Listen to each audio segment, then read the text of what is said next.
Hi நண்பர்களே, இன்னைக்கு ஒரு அருமையான கதை கொண்டு வந்திருக்கேன், வாங்க கேட்போம். ஒரு எழில்மிகு கிராமம். பசுமையான வயல்வெளிகள் கண்ணுக்கு விருந்தளித்தன. அந்த வயல்கள் சிட்டுக்குருவிகளின் சந்தோஷமான கூடுகளால் நிறைந்திருந்தன. அம்மா, அப்பா, அவர்களின் குட்டி குருவி குஞ்சுகள்னு ஒரு அழகான குடும்பமே அந்த வயல்வெளிகளில் வாழ்ந்து வந்தது. எங்கு பார்த்தாலும் செழிப்பான பயிர்கள் காற்றுல மென்மையா அசைஞ்சிட்டே இருந்துச்சு. அப்போதுதான் அந்த நிலத்தோட சொந்தக்காரரான விவசாயி வயலுக்கு வந்தார். சுற்றும் முற்றும் பார்த்தவர், ஆஹா, அறுவடைக்கு நேரம் வந்துடுச்சு, நாளைக்கே பக்கத்து ஊர்ல இருந்து ஆட்களை கூட்டி வந்து அறுவடையை முடிச்சிடலாம்னு தனக்குள்ளேயே பேசிக்கிட்டு போனாரு. இத கேட்டு பயந்து போன அம்மா குருவி வேகமா தன்னோட கூடுக்குள்ள போய் அப்பா குருவி கிட்ட விஷயத்த சொன்னுச்சு. ஐயோ, நாளைக்கு விவசாயி அறுவடை செய்ய போறாராம், நம்ம எல்லாரும் செத்து போயிருவோம், சீக்கிரம் நம்ம குஞ்சுகளோட வேற எங்கேயாவது போயிடலாம் அன்னு பதற்றமா சொல்லுச்சு.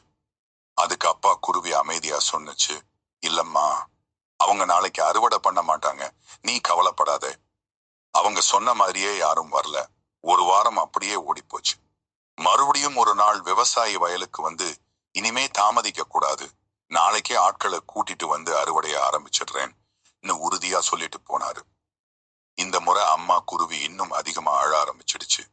ஏன் இவ்வளவு அழறன்னு அப்பா குருவி கேட்டதுக்கு, இன்னைக்கும் வந்துட்டு போயிட்டாரு, நாளைக்கு ஆட்களை கூட்டிட்டு வர்றாராம் சொல்லி தேம்பி தேம்பி அழுதது. அப்பா குருவி மறுபடியும் பொறுமையா சொன்னுச்சு, அட இதுக்கா நீ அழற, நாளைக்கும் யாரும் வரமாட்டாங்க, பொறுத்திரு பார்ப்போம். இப்படியே இன்னொரு வாரமும் கடந்து போச்சு. ஒரு நாள் விவசாயி ரொம்பவும் கோபமா வயலுக்கு வந்தார். போதும், இனி யாரையும் நம்பி பிரயோஜனம் இல்ல, நாளைக்கு கண்டிப்பா அறுவடை நடக்கும், யாரையும் நான் நம்ப போறது இல்ல, நானே எல்லாத்தையும் செஞ்சிடுவேன் வேகமா சொல்லிட்டு போயிட்டார்.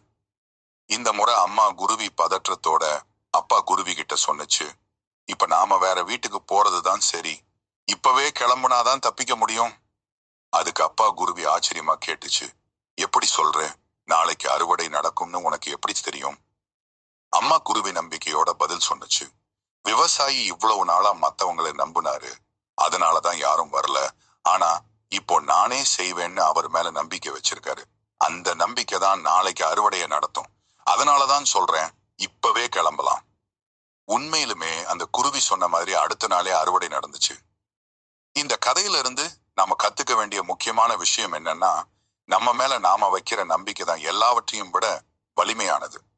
மத்தவங்களை நம்புறது சில நேரம் ஏமாற்றத்தை தரலாம், ஆனா நம்ம திறமையை நம்பி ஒரு செயல்ல இறங்கும் போது கிடைக்கிற தைரியமும் உறுதியும் வேற லெவல்.